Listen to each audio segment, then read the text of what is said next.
Hello friends, welcome to FDS pharmacy. तो आज की क्लास में हम डिस्कस करने वाले हैं जो diploma in pharmacy second year का सब्जेक्ट है बायोकेमिस्ट्री एंड क्लिनिकल पैथोलॉजी।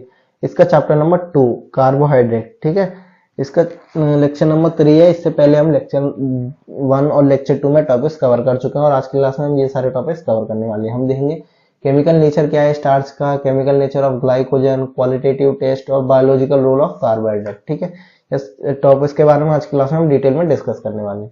अगर आप इनकी पीडीएफ डाउनलोड करना चाहते हो तो हमारी वेबसाइट पर अवेलेबल है fdspharmacy.in से नाम से, और डिस्क्रिप्शन में लिंक है, वहां से भी जाकर आप डाउनलोड कर सकते हो।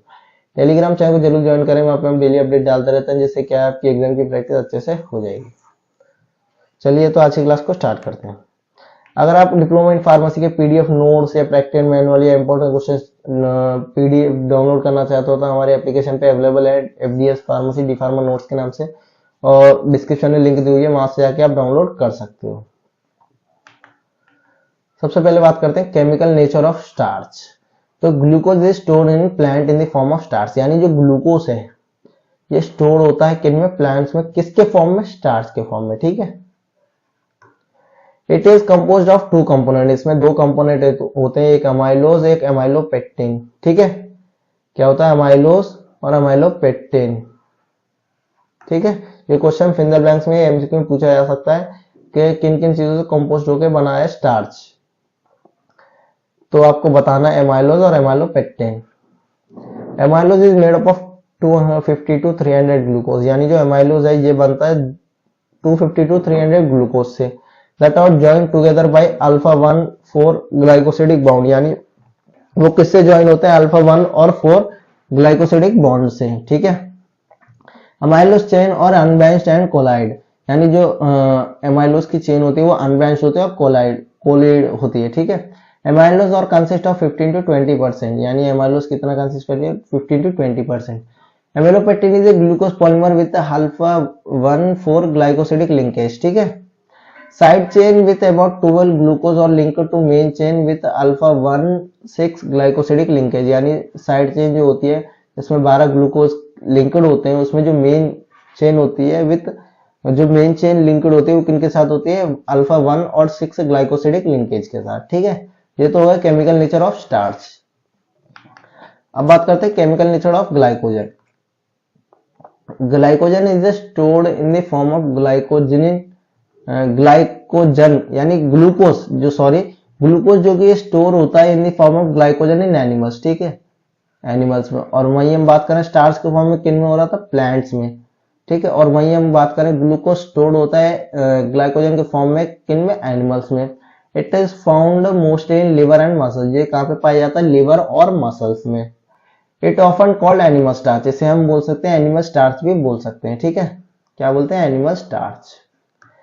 It convert into glucose and provide energy in the short term requirement, ये क्या करता है? ग्लूकोज को एनर्जी में कन्वर्ट करता है और शॉर्ट टर्म एनर्जी की जो रिक्वायरमेंट है उसको पूरी करता है। ठीक है, it is a polymer which is highly branched, ये हाईली ब्रांच्ड पॉलीमर है। ये 8 to 10 ग्लूकोज यूनिट प्रेजेंट पर ब्रांच, यानी 8 से 10 ग्लूकोज यूनिट प्रेजेंट होते हैं पर एक ब्रांच पे। The chain of glycogen are joint together by alpha 1 4 glycosidic linkage, यानी जो चेन होती है ग्लाइकोजन की वो लिंक किससे करती है? अल्फा 1 और 4 ग्लाइकोसिडिक लिंकेज से। And branch are joint to main chain by 1 to 6 glycosidic bound, यानी जो मेन ब्रांच होती है वो किससे ज्वाइन होती है? वो होती है अल्फा 1 और 6 ग्लाइकोसिडिक बाउंड से।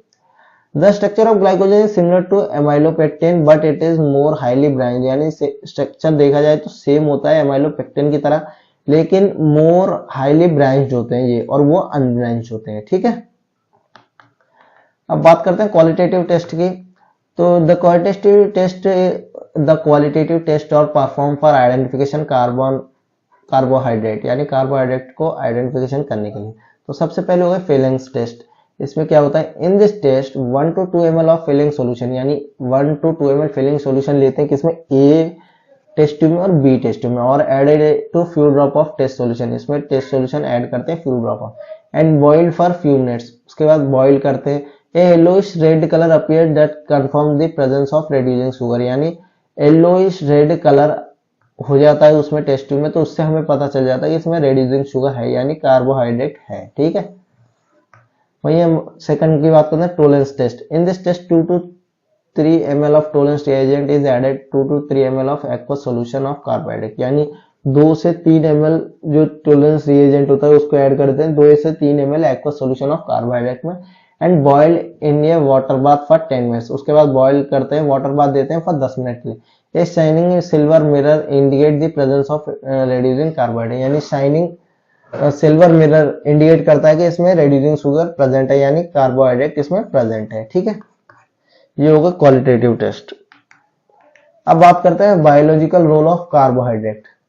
दे और source of energy for living organisms, ये एक सोर्स ऑफ एनर्जी है लिविंग ऑर्गेनिज्म की, हम पहले ही बात कर चुके हैं, ये एनर्जी प्रोवाइड करते हैं। They are used as a dietary fibre like cellulose, इसे हम डाइटरी फाइबर की तरह यूज करते हैं जैसे कि cellulose. They are used as flavouring and sweetening agent की तरह भी इसे काम करते हैं, फ्लेवरिंग और स्वीटनिंग एजेंट की तरह भी इसे काम करते हैं। They are store in our body in the form of glycogen in liver, यानी ये स्टोर होता है अपनी बॉडी में किस फॉर्म में, ग्लाइकोजन फॉर्म में, कहाँ पे, लिवर में और मसल्स में, and convert into glucose to provide energy according to need. ये ग्लूकोज मतलब ग्लूकोज में कन्वर्ट करता है जिससे कि एनर्जी प्रोवाइड कर सके अकॉर्डिंग टू नीड, यानी जितनी जरूरत हो उतनी। They are important compound of brain cell, ये एक इंपॉर्टेंट कंपाउंड है ब्रेन सेल के। They are important compound of DNA RNA, ये डीएनए और आरएनए के लिए भी इंपॉर्टेंट कंपाउंड है। They act as an anticoagulative in the form of heparin, ठीक है, एंटीकोगुलेटिव की तरह काम करता है हेपरिन में। They are major component of cartilage, tendons और बोन्स, ठीक है। They are used in the clearance test in the form of insulin, clearance test के लिए भी यूज करते हैं in the form of insulin की तरह। They are used in the treatment of heart disease in the form of glycosidic, ठीक है, इसे हार्ट डिसीज में यूज किया जाता है किस फॉर्म में, ग्लाइकोसाइडिक फॉर्म, ठीक है। तो देखिए आज की क्लास में हमने क्या क्या डिस्कस किया। सबसे पहले हमने देखा केमिकल नेचर ऑफ स्टार्च, उसके बाद chemical nature of glycogen, qualitative test, उसके बाद बायोलॉजिकल रोल ऑफ कार्बोहाइड्रेट, ठीक है। अगर आप इसकी पीडीएफ नोट डाउनलोड करना चाहते हो तो हमारी वेबसाइट पर से कर सकते हो, fbspharmacy.in, और डिस्क्रिप्शन में लिंक है, वहां से भी जाके आप डाउनलोड कर सकते हो। टेलीग्राम चैनल को जरूर ज्वाइन करें, वहां पे हम डेली अपडेट डालते रहते हैं जिससे क्या है कि एग्जाम की प्रैक्टिस अच्छे से होगी। लाइक करें, शेयर करें अपने फार्मर्स फ्रेंड्स में, चैनल को जरूर सब्सक्राइब करें, और thank you for watching the video.